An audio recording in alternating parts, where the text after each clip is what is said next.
नमस्ते, मी कल्पना. आजीनातीच्या किचनमध्ये तुम्हा सर्वांचं स्वागत आणि मनापासून शुभेच्छा. आज आपण अशी एक चटणी बघणार आहे की ती सगळीकडे चालते ती चटणी. तर ती चटणी मी आता चिंचगुळाची करणार आहे. त्यासाठी मी काय काय साहित्य घेतलं ते दाखवते. तर मी पाव किलो चिंच घेतली आहे, सोललेली आहे. सगळे ह्याच्यातले चिंचोके वगैरे काढलेले आहेत. हा जरी पाव किलो असेल तर दुप्पट त्याचा गूळ घ्यायचा. तर हा अर्धा किलो गूळ घेतला आहे. चवीनुसार याच्यात थोडंसं लाल तिखट, मीठ आणि ही जिरी पावडर घालणार आहे. चाट मसाला पण घालतात, पण कधी जरी हा कोळ आपण उपासाला पण वापरतो. उपासाला चालत नाही, आपल्याला ज्यावेळेस लागेल त्यावेळेस तो चाट मसाला वरनं टाकायचा. चला आता हे आपण चिंच आणि गूळ एकत्र शिजायला ठेवणार आहे. त्याच्या आधी मी चिंच छान स्वच्छ धुवून घेणार आहे पाण्याने.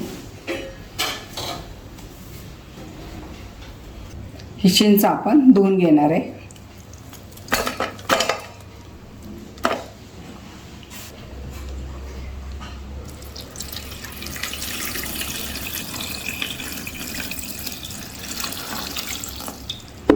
असं चांगलं हाताने काढून घ्यायचे, म्हणजे चिंचमध्ये काही धूळ वगैरे असं ती धुवून निघते.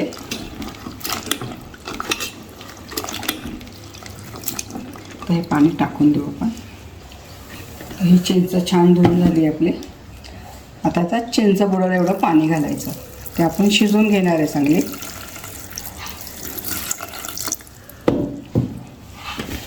गूळ पण ह्याच्यातच टाकणार आहे आपण. हे दोन्ही एकत्र छान शिजवून घेणार आहे. चला आता चिंच आणि गूळ एक 15 ते 20 मिनिटं आपण छान शिजवून घेणार आहे. चला आता आपण इथं चिंच आणि गूळ शिजायला ठेवलेलं आहे.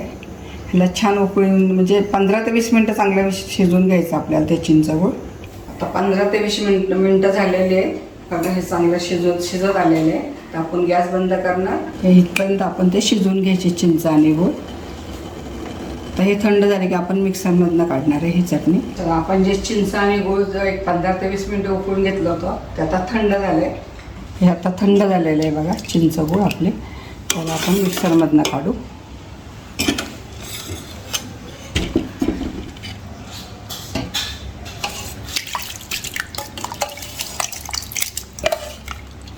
चला आता हे मिक्सरमधनं काढून झाले.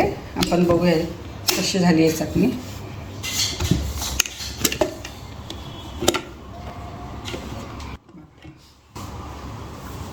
छान झाली आपली घट्ट दाटसर अशी चटणी.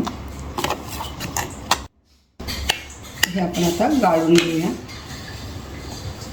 हे अशी गाळणी घ्यायची, खाली एक पातेलं आणि त्याच्यामध्ये हे गाळायचं. म्हणजे चौथावर राहतो चाळणीमध्ये, खाली सगळं हे जातं.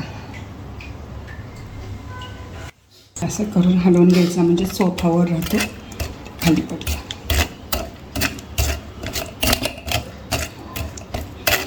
आपलं आता गाळून झालेलं आहे. खाली आपली चटणी तयार. बघा हे चिंचगुळाची चटणी किंवा ह्याला कोळ पण म्हणतात. त्याच्यात आपण थोडंसं मीठ आणि लाल तिखट टाकणार आहे. थोडंसं लाल तिखट चवीपुरतं, थोडंसं मीठ.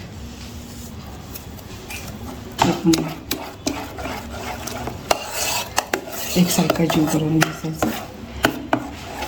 ही चटणी तुम्ही करून ठेवली की ही चटणी ओली भेळ, पाणीपुरी, समोसा, पॅटेस म्हणजे कशाबरोबर पण ही चटणी उपयोगी पडते.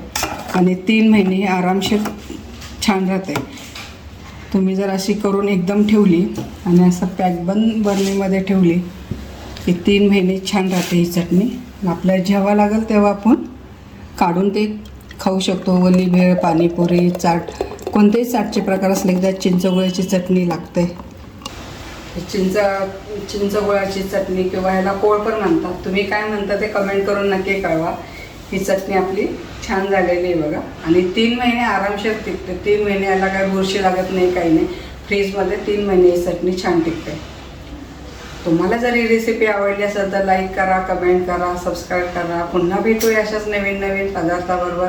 तोपर्यंत संत तुकाराम महाराज म्हणतात, मन करा रे प्रसन्न सर्व सिद्धीचे करा.